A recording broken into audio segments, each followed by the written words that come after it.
All right, hope everybody's doing well. We're getting a little bit of an early start to today's webinar, so we'll wait for everybody to jump in. As people are coming in, great to meet you, Robert Wegner, Chief Revenue Officer for BW&CO. At a high level, we're a grant writing firm. We have different individuals on our team, mostly PhDs located here in the US, helping companies apply for grants and contracts with the federal government, in some cases states, and as well as foundation groups as well. And always looking for new solicitations and looking for matches with technology fits. So the one that we're here talking about today is going to be a great opportunity, hopefully, for you guys to pursue. And really, today's webinar is going over a high-level overview of the program, do's and don'ts, what's required, what's expected in these programs, and I'll introduce our panelists here in just a little bit. Just some housekeeping things. The chat function is removed. So if you guys have a question, you can use the Q&A function to submit a question about the opportunity.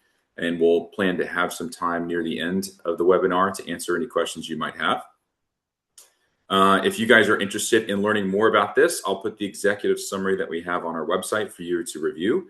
If you're interested in using our services or learning a little bit more about our grant writing, federal business development, or award administration services, I'll put a calendar link for you guys to schedule a time with me to go over those options.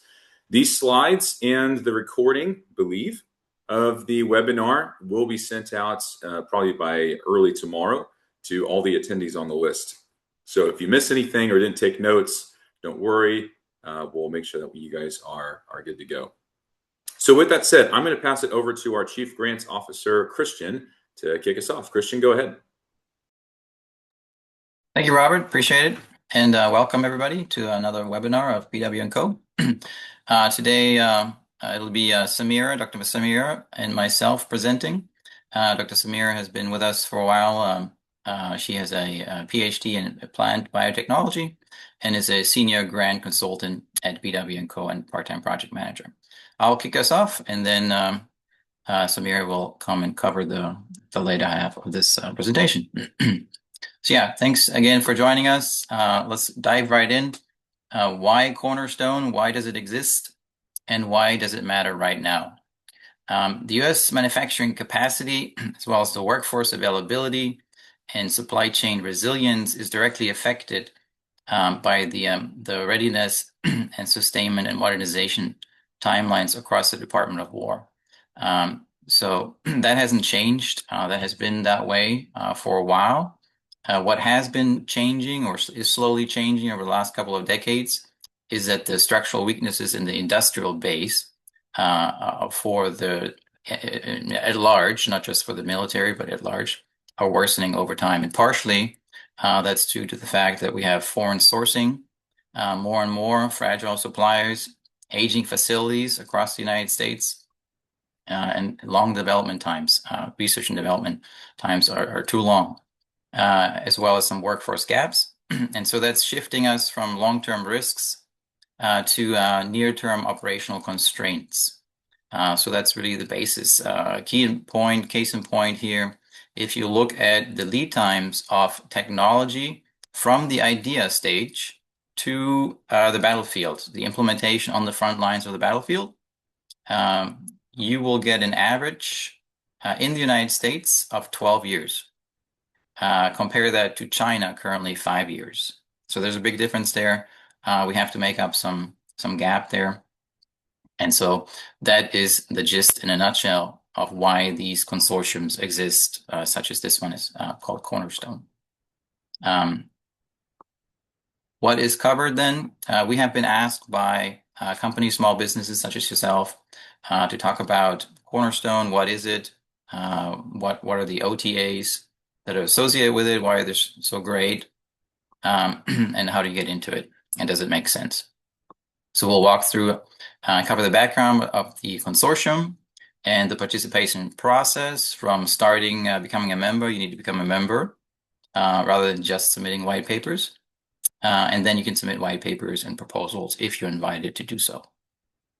What makes this different in the sense that, in particular here, the SAMDIB is what we're covering. That is an open opportunity, stands for Strengthening American Manufacturing and Defense Industrial Base. That's an open opportunity that's on available right now. It's a 5-year engagement, requests for proposals. In this case, white papers first. And then if you get selected for the white paper, or if the white paper gets awarded, they'll ask you to submit a full proposal. So it's not just a one-time opportunity, but it's over the next 5 years, 4 years. It started in 2024, really. There'll be multiple awards. And that's just one of the opportunities for this consortium. This is really a consortium of consortiums in the sense that the people or the participating industry company are Cornerstone for Cornerstone are the U.S. firms, mostly U.S. firms, in the sense that there are some exceptions, but it's mostly for the U.S. industrial base. It consists also of institutions, associations, other consortiums, nonprofits, and businesses. And very important, especially non-traditional defense entities, such as most likely yourself. You'll probably be, if you're on this call, you'll probably be a non-traditional defense company. And so this is what this is geared for primarily. For those companies that have manufacturing capabilities, industrial capabilities, supply chain values, supporting the defense industrial base resiliency, and are willing to collaborate on prototype projects. Important here, the collaboration with other companies that are also part of this consortium. So the members that are in here, you will be collaborating with them, addressing the critical national security needs for manufacturing in the United States. Membership is required. You have to apply for a free membership. It doesn't cost anything. And you have to attend 2 annual meetings at a minimum. Those are usually put on by the participating member companies, somewhere in the United States. You can also participate in committees and subcommittees. So this is a consortium, not just a place where you apply for grants, but you can participate in committees and have a voice, basically have discussions with the military and the industry in order to shape the future.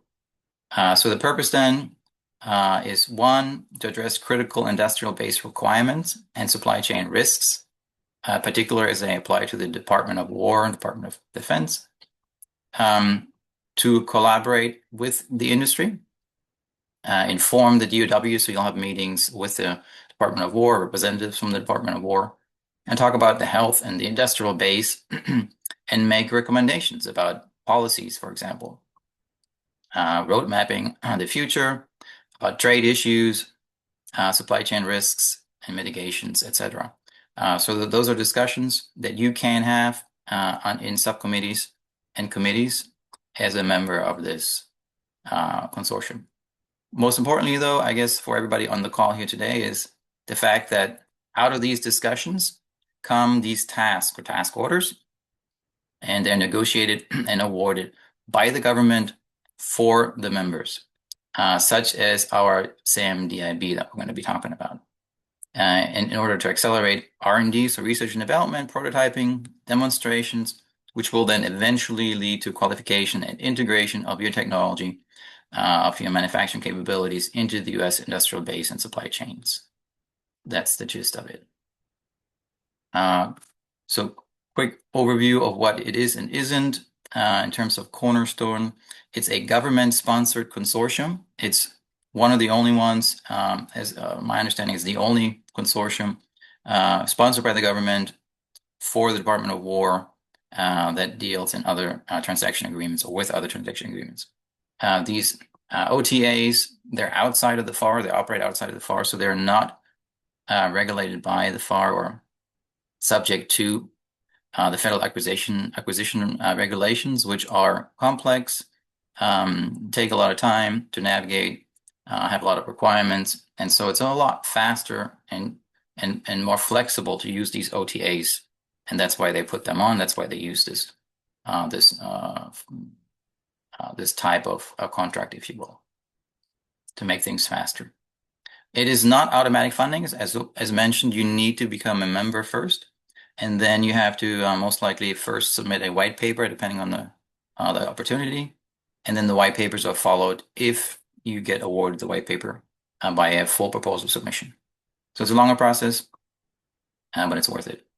Again, it's not guaranteed until the full proposal is submitted, and then you receive the full award if you win the proposal. Under statutory requirements, you must be then one of 4 entities, either a non-traditional defense contractor, such as I mentioned earlier, which most likely everybody on this call pretty much is, and or a small business participant. All small businesses, in other words, if you're applying through a joint venture, then all the businesses in that joint venture must be small businesses. Or if none of that applies, then you have to contribute a cost share of 1/3. Under certain circumstances, cost sharing is advisable anyways, if you have the means to show the government that you're really interested in pursuing your technology, irrespective of whether or not you're going to get funds through this. But of course, it has to be commensurate with your strategy and your company at large, and whether or not financially that makes sense to you. And then there's some exceptions there as well. In general, there are lots of different areas. They're called priority sectors. I have linked them here at the top. You can look through them where they're described in more detail. This is just sort of an overview, just to show you that there's a plethora of different technologies, technology verticals that this consortium is interested in and discusses in those meetings that I mentioned. And for whenever there's funding and need, they'll release opportunities. And in this case, what we're talking about today falls under the Area 18 Special Operations Forces. That's the SAMDIB that we talked about earlier. That was released August of 24, and so it runs to August of 29. These are the, I think, seven areas that are specific to this particular white paper call. And so let's run through them real quick. If you have anything that's related to workforce training, recruitment, you have a software that makes that easier, expands the candidate pool, especially as it relates to shipbuilding, but also other defense industry ecosystems, then you might have a white paper that applies here. Microelectronics, domestic production. So if you have capabilities for domestic production and sourcing, packaging, PCBs, chip design online, all those might be applicable to a white paper. Energy storage and batteries. If you have battery supply chain resilience, or you show that you can have that through either sourcing critical minerals, materials here in the United States, or by using different means of designing, inventing your batteries, battery storage capacities that don't require certain materials that can be sourced in the US, then that also could be applicable. Kinetic capabilities, improving production capacity, and reduce costs for any munitions related. Casting and forging, so any special metal parts that one must create in the production of all kinds of technology for the military. If you have alternative manufacturing methods, if you have especially automation, advanced processing, I'm thinking AI is big these days, then you might have a white paper that's suitable for this grant as well. Last two are critical minerals. Everybody's talking about minerals and materials. So again, if you have some ways of your supply chain adjustments, sourcing for the United States, different processes, come talk to us and we'll see whether or not this might be a fit. And then lastly, just general manufacturing capabilities. So anything that modernizes manufacturing techniques that could be applicable to the Department of Defense, that might also qualify here. So that's just a quick general overview. Come talk to us. We'll talk more about specifics. We'll reach out to the consortium also to clarify if you have questions. Then the overview, the path. So step one is to become a Cornerstone member. It requires a agreement, assignment, or signing of a consortium management agreement. Takes about 2 to 4 weeks. Read that carefully. There's some stipulations in there. As in any contract you sign, you have to have SAM.gov registration before being able to allow to submit white papers. Step 2 is a two-submission process for this particular grant or call. That's an open call right now, so this is an open call that usually has a 3 months turnaround. So once you submit, within 3 months, you hear back whether or not you've been accepted or not, and asked to provide a full proposal. And also other opportunities may come up within the same call of a specific call, specifically for a particular technology. And those have a turnaround time usually of 30 days. When you are a member, you receive an email, or you are part of the email list and you get email distributions with these types of offers when they come up. And then if you're invited, you can provide the full proposal, all of which membership to award somewhere in the order of 9 to 13 months, including proposal preparation times, etc. Rather fast if you consider the government at large in terms of how long it takes. And with that, I'm going to hand it over to Dr. Samir. Thanks, Christian. So, where are we? Yeah, so as Christian mentioned, what are the steps? How do we start? And what the white paper entails? So, Robert, can you allow my screen share? Are you able to see? Yeah, I can see your screen. Awesome, thank you. So consortium membership is mandatory. And how do you get into the membership? It's very easy. You fill out a portal, you answer some questions, and then they review your application, and then they send you an agreement, you sign it, and you become a member. And active SAM is mandatory. Before you submit a white paper, they will verify your SAM registration, and then you're able to submit the white paper. And this can happen concurrently. I mean, when you start your registration membership, you could also pursue your SAM, but we would highly advise having a SAM active before doing this, because SAM takes up to 6 weeks if you don't have the right documentation. So what does the white paper entail? It is a 15-page white paper, technical. It has all the technical details. You would have to provide your feasibility, relevance, and overall risk. In addition to the technical paper, you would have to submit a quad chart and then a rough cost estimate for your budget. The main thing to remember when you do a white paper is that you align with the priorities. You are aligned with one of those 7 topic areas that Christian had mentioned, which fall under this SOF special call. And rough order magnitude. So cost realism is very, very important. Do not underestimate or overestimate your cost. So then what types of projects are a strong fit? Workforce development, microelectronics, the 7 categories that we already discussed, all of those are important. And the bottom line is, this is a prototype-driven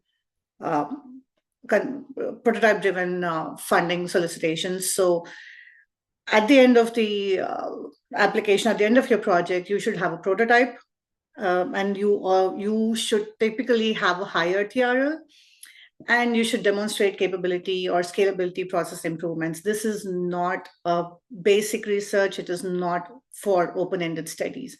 So it's prototype-driven.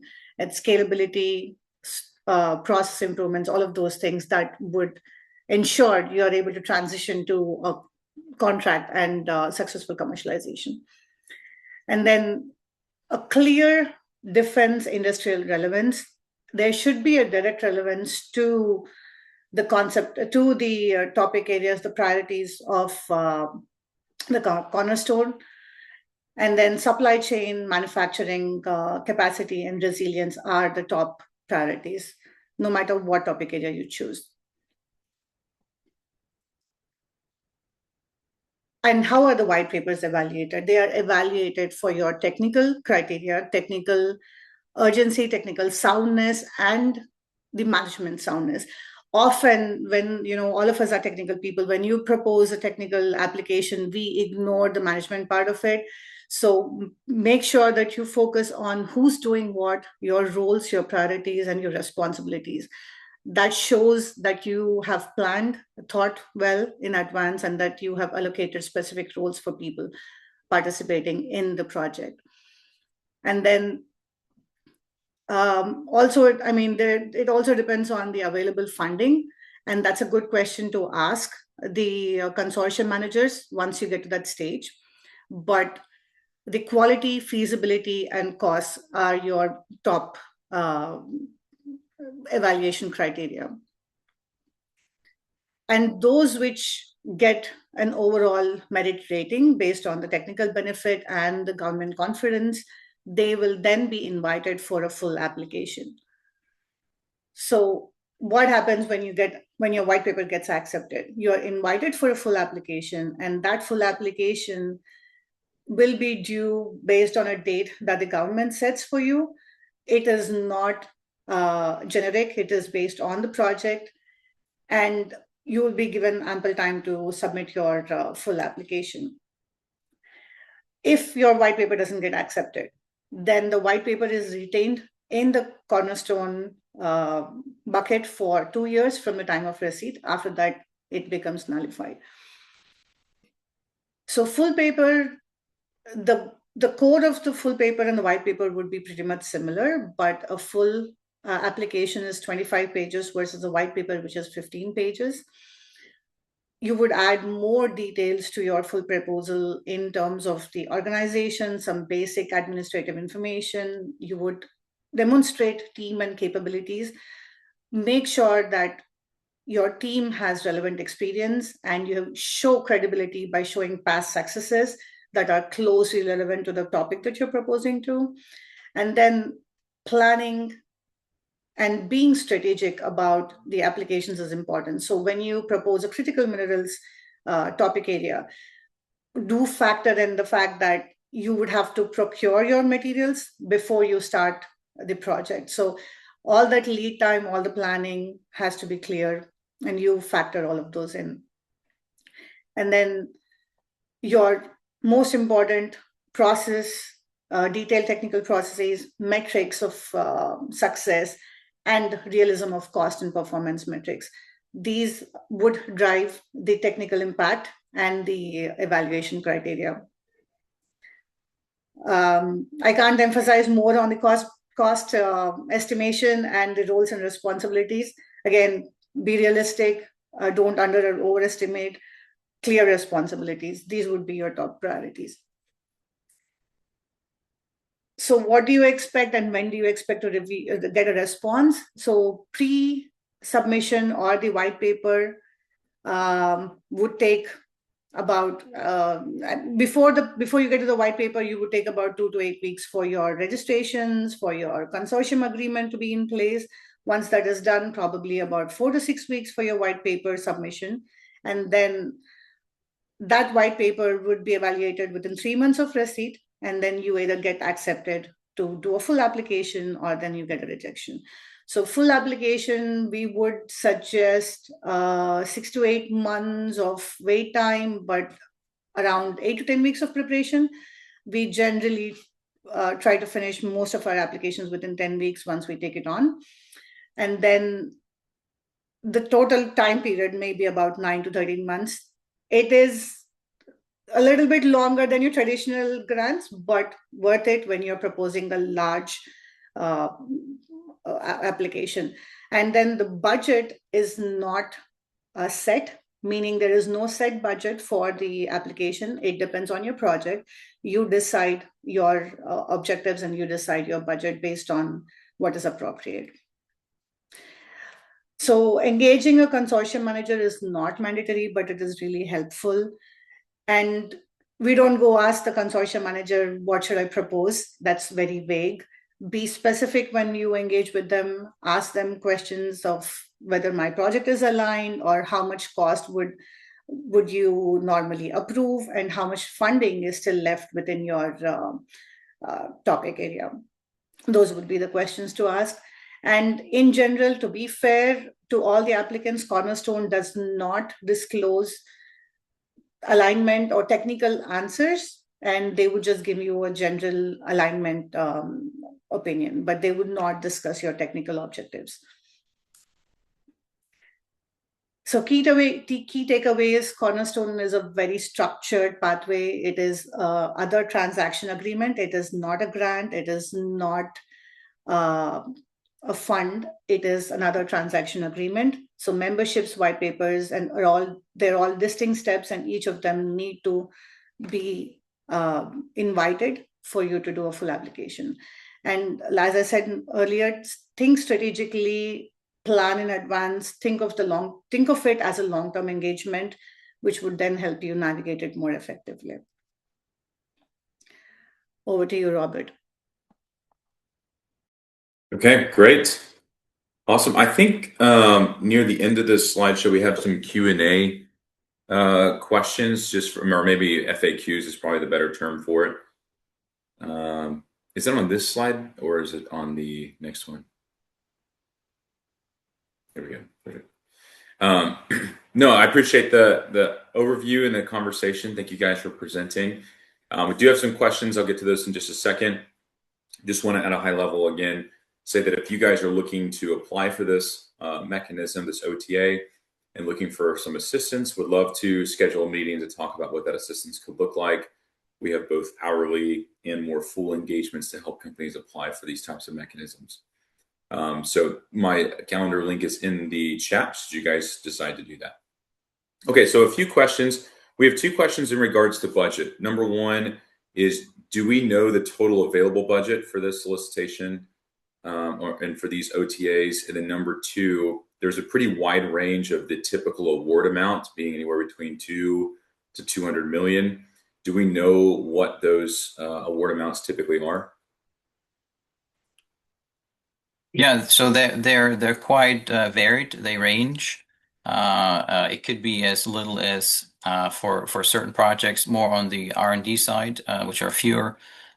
We've heard a couple $100,000. Minerals projects never less than a couple million. So usually it's a couple of million on the short end side and on the low side, up to tens of million on the high end side. So it really depends on your technology application and where you're headed, to what stage, how fast you want to, how many, what's the period of performance, how long it's going to be implemented for, etc. So it varies widely, depends on the technology, and you can ask those kinds of questions when we reach out to the Cornerstone Consortium to get some guidance on that, as well as what's the available funding or left in the funding pot. That's also great questions. Okay, great. And Samir, it looks like you're looking through some previous awards. Is that correct?